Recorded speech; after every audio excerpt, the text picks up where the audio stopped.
Ay, sa bahay na. Wala kung pasok ko sa bahay, tahimik lang. Payapa.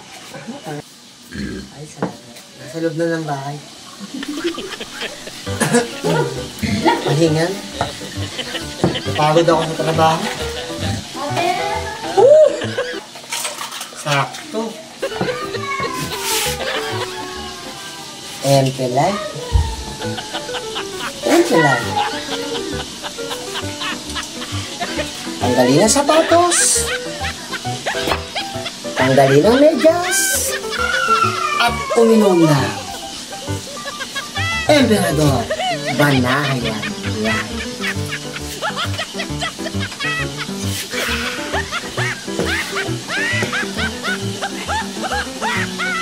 Walang pulutan? Walang pulutan? Walang pulutan?